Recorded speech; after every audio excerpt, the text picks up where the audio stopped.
Lights on versus వీక్షకులందరికీ మన ప్రభువైన యేసుక్రీస్తు నామంలో నా హృదయపూర్వకమైన వందనాలు తెలియజేస్తున్నాను.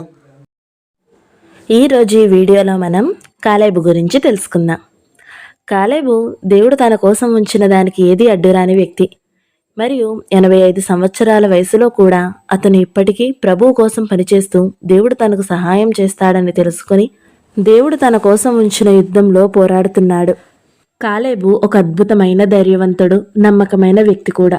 వాగ్దాన భూమిని స్వతంత్రించుకోవడానికి, ఆ దేశ పరిస్థితులు తెలుసుకోవడానికి మోషే 12 గోత్రాల నుంచి 12 మంది పురుషులను పంపించారు.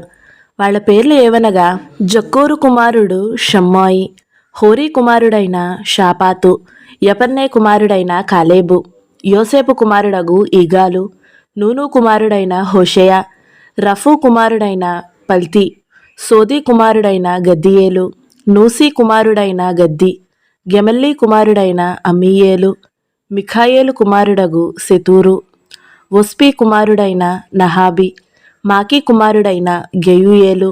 ఈ 12 మందిని ఇశ్రాయేలు నాయకులు ప్రతి గోత్రం నుండి తీసుకున్నారు. వీళ్ళని వేగు చూడడానికి పంపించారు. 40 రోజుల తరువాత వీళ్ళందరూ మరలా తిరిగి వచ్చారు. తిరిగి వచ్చి వాళ్ళు ఏ విధంగా మాట్లాడారంటే, వారిలో కాలేబు, యెహోషువ తప్ప మిగిలిన 10 మంది తెచ్చిన సమాచారం ఏంటంటే, అది పాలు తేనెలు ప్రవహించు దేశమే. ఆ దేశంలో నివసించు జనులు బలవంతులు. మనము వారితో యుద్ధం చేయలేము. వారి పట్టణాలు ప్రాకారము గలవి, అవి చాలా గొప్పవి. మేము సంచరించి చూసిన దేశము తన నివాసులను భక్షించు దేశము. మాకు కనబడిన జనులందరూ ఉన్నతమైన శరీరం గలవారు. మా దృష్టికి మేము మిడతల వలె ఉన్నాము, వారి దృష్టికి అలాగే ఉంటాము అన్నారు. అయితే వారిలో కాలేబు, యెహోషువ తెచ్చిన సమాచారం ఏంటంటే, మేము సంచరించి చూసిన దేశము మిక్కిలి మంచి దేశము, అది పాలు తేనెలు ప్రవహించు దేశమే. యెహోవా మన యందు ఆనందించిన ఎడల ఆ దేశములో మనలను చేర్చి దానిని మనకి ఇస్తారు.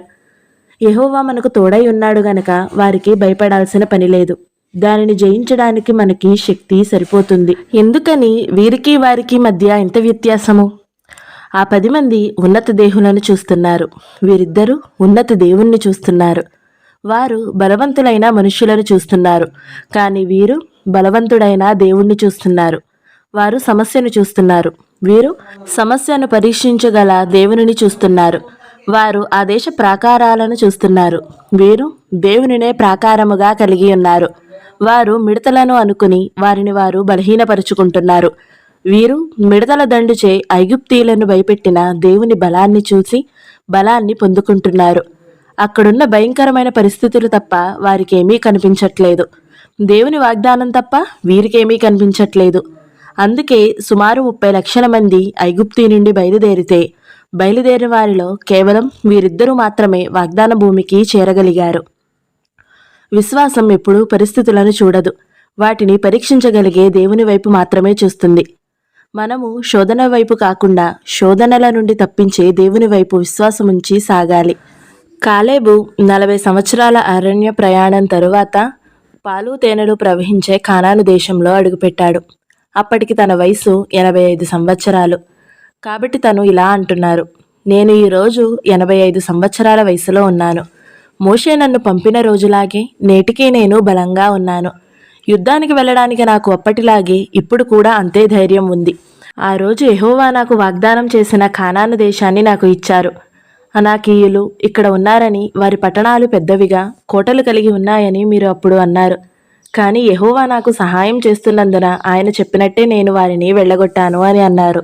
కాలేబు దేవుడు తన కోసం ఉంచిన దానికి ఏది అడ్డురాని వ్యక్తి. మరియు 85 సంవత్సరాల వయసులో కూడా అతను ఇప్పటికీ ప్రభువు కోసం పనిచేస్తూ దేవుడు తనకు సహాయం చేస్తున్నాడని తెలుసుకుని దేవుడు తన ముందు ఉంచిన యుద్ధాలతో పోరాడుతున్నాడు. కాలేబు 20, 40 మరియు 85 సంవత్సరాల వయసులో దేవుడు తనకు సహాయం చేస్తాడని నమ్మాడు. అతడు దేవుణ్ణి ఎప్పుడూ విడవలేదు.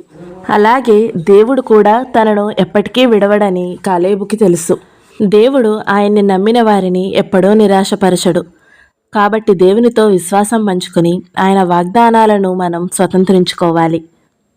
ఈ వీడియో మీకు నచ్చినట్లయితే లైక్ చేయండి, షేర్ చేయండి. అలాగే మన ఛానల్ని తప్పకుండా సబ్స్క్రైబ్ చేయండి.